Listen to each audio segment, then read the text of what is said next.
Good morning, Pelham Road. Well, today I'm telling you a story from Matthew's chapter 14. It's also found in Mark, a little differently told, but still it's found there. Bundling up a little bit. We got some good cold weather here. It's called A Boy with a Fish. I once received this compliment. It was from a man who had pastored many years.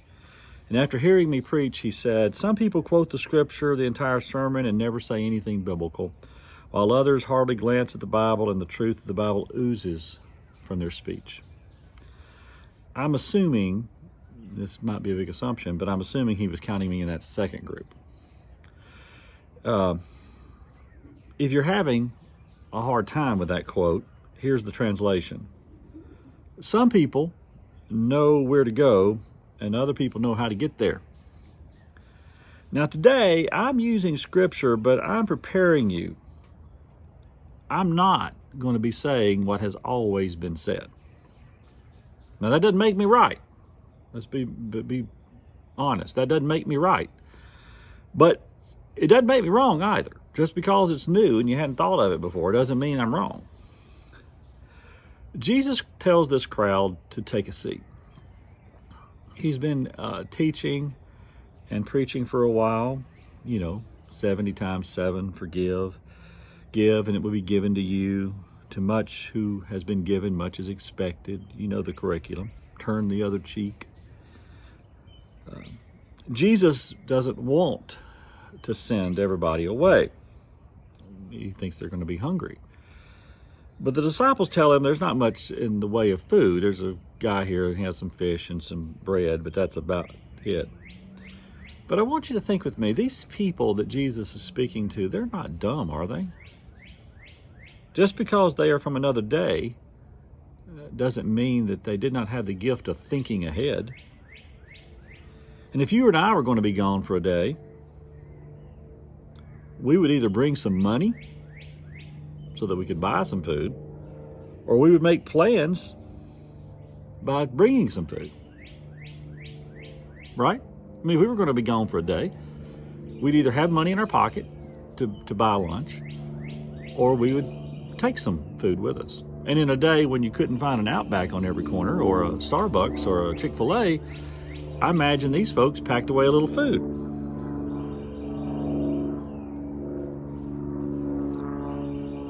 So I find it easier to believe that these listeners had packed away some food.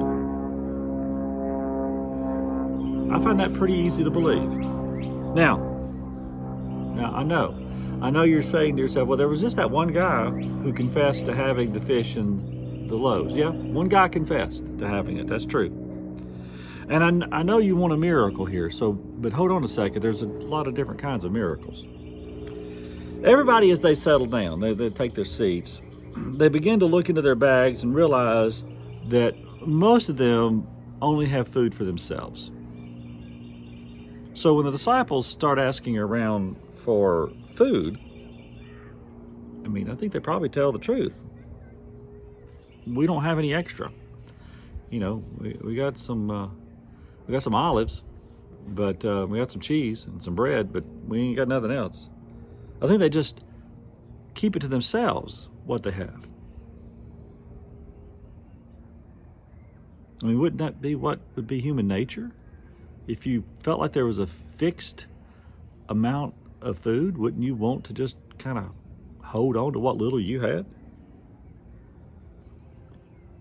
So all of them just do what's natural. They just say, sorry, I don't have anything extra. But there's this one kid. There's always one kid. There's always one person. Listen, I've got more. Who wants some? And he gives some of his fish and some of his bread to the folks to his left. You looking for your miracle? Generosity inspires generosity.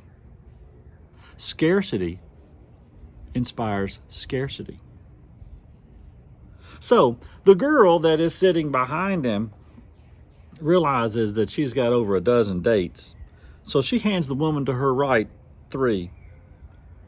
And the man at the end of the row, well, he looks at his bread. He thinks, well, I got a little bit more bread than I need. So he tears off half of it and hands it to the elderly man that's resting over underneath the tree. Do you see what's happening? They hear Jesus say it is more blessed to give than to receive, and they actually believe him. There's you another miracle. They actually believed something that was counterproductive to their own system of belief. They see a young boy who is willing to share what food he has, and the idea of generosity spreads quickly. You see, there's a miracle here. Really, there is. Don't say there isn't a miracle. It's just not the one we expect. In this world, whenever you see generosity, you've seen a miracle. And all it takes is a little spark. All it takes is for one boy to hold up his hand and say, hey, well, I think I got some extra. And then everybody else will be digging around in their purse for those certs to give away, or for a few fish, or for some olives or dates. Have a great day. See you tomorrow.